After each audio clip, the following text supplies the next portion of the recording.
Dans cette formation, nous allons aujourd'hui voir comment créer un chemin pour son texte avec Photoshop CS6, c'est-à-dire voir comment tracer une ligne directrice que pourra suivre votre texte par la suite. Donc pour cela, vous allez utiliser en fait l'outil Plume qui se trouve dans votre panneau de gauche, dans le panneau des outils, et qui est justement représenté par une plume. Je clique alors dessus une fois pour l'activer. Je vais maintenant pouvoir dessiner un tracé sur ma zone de travail, de façon à ce que je puisse par exemple créer une sorte de rail qui va accueillir mon texte par la suite. Donc ce rail, je souhaiterais le créer justement de cette façon, afin qu'il fasse le contour de la petite maison et qu'il descende par la suite ici sous forme de petits virages. Donc dans un premier temps, je vais créer mon point de départ ici. Je clique donc une fois. Je peux cliquer une deuxième fois ici, puisqu'il y a ici un virage géométrique. Je procède de la même façon. Et une fois que je suis arrivé ici, je vais maintenant créer un autre point. Mais cette fois-ci, je vais maintenir mon clic enfoncé afin de créer une petite vague. Donc je clique, je maintiens enfoncé. Et comme vous pouvez le voir, plus je me déplace, et plus je vais pouvoir créer une petite vague. Donc je vais la créer de cette façon. Je relâche, je clique ici.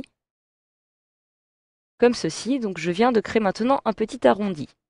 Donc une fois que j'ai créé mon tracé, j'ai ici maintenant différents points qui vont en fait suivre la petite image de ma petite maison. Et lorsque je relâche, je peux maintenant sélectionner l'outil texte afin de commencer à saisir mon texte par-dessus. Donc je clique sur l'outil texte. Je peux ici choisir dans un premier temps la police et la taille que je souhaite attribuer à mon texte. Et je me place en début de mon tracé. Alors remarquez que lorsque je place mon curseur sur le tracé, la petite icône change en effet de dessin. Et donc, il m'est alors indiqué que je peux maintenant saisir mon texte. Donc, lorsque j'ai cette petite icône, je clique une fois dessus. J'ai mon curseur de saisie de texte qui apparaît ici. Et je peux désormais saisir confort et simplicité, deux points, notre philosophie de vie.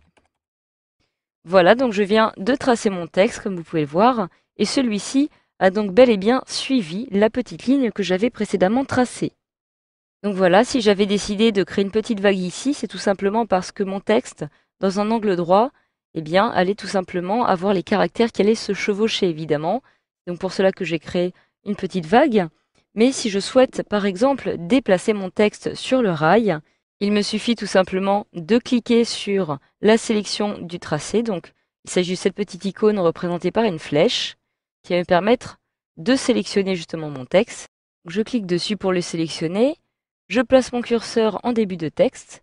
Lorsqu'apparaît cette petite icône, je clique, je maintiens enfoncé, je peux ainsi le déplacer. Donc cela va en effet être très utile, justement, afin de choisir l'emplacement que vous souhaitez appliquer à votre texte.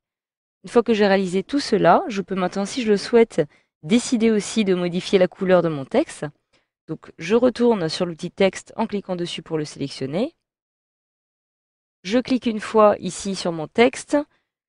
J'appuie maintenant sur CTRL-ALT pour sélectionner l'intégralité de mon texte qui apparaît ici. Et je peux maintenant décider de modifier la couleur à l'aide de la petite palette qui se trouve ici et de choisir une couleur plutôt bleutée. Dans ces tons-là, je peux choisir une couleur comme ceci un peu plus foncée et je clique donc sur OK pour valider. Je valide le tout en cliquant sur cette petite icône. Je retourne sur l'outil par exemple de déplacement qui se trouve ici. Et comme vous pouvez le voir, j'ai bel et bien mon texte qui suit le petit dessin de la maison. Et voilà, grâce à cette formation, vous savez désormais comment procéder pour créer un chemin pour votre texte avec l'outil Plume dans Photoshop CS6.